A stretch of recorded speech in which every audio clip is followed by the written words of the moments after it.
Pemirsa, kita beralih ke informasi keuangan. Indeks harga saham gabungan kembali melaju di zona hijau. Simak data penutupan bursa domestik, regional Asia, dan pergerakan rupiah.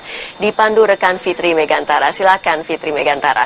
Baik, terima kasih Rima Safira. Pemirsa, indeks harga saham gabungan hari ini kembali menanjak pasca investor asing kembali menempatkan dananya di bursa-bursa Asia. Kita lihat data penutupan perdagangan pada Kamis sore.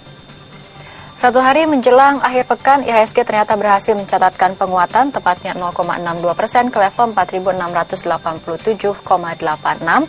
Begitu pula dengan indeks saham unggulan LQ45 juga bergerak di teritori positif.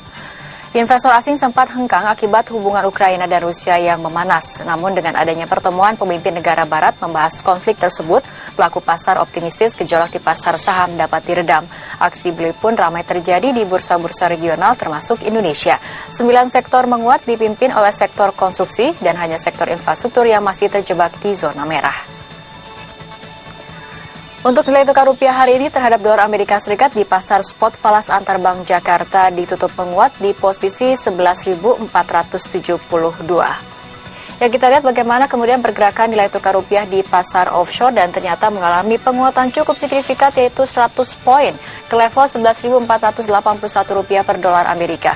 Penguatan rupiah seiring optimisnya pelaku pasar terhadap data non-farm payroll Amerika esok. Data tenaga kerja Amerika ini diprediksi turun dari 175.000 menjadi 159.000.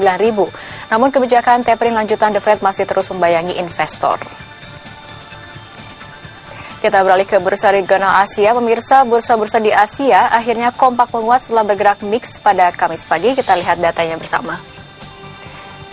Ya, sama halnya dengan bursa dalam negeri, bursa regional Asia juga nampaknya kompak berada di teritori positif, di mana Shanghai, Hang Seng, dan Nikkei Jepang serta Straits Times Singapura berada ataupun mengalami penguatan yang dipimpin oleh Nikkei Jepang, yaitu penguatannya 1,59%, sementara 3 bursa lainnya mengalami penguatan kurang dari 1%. Meredanya konflik di Ukraina menyusul rencana digelarnya pertemuan bilateral antara Washington dan Moskow guna membahas gejolak politik di Ukraina. Ini memberi sentimen positif sendiri di pasar Asia. Pasalnya, investor saham kembali melirik saham sebagai wadah investasi.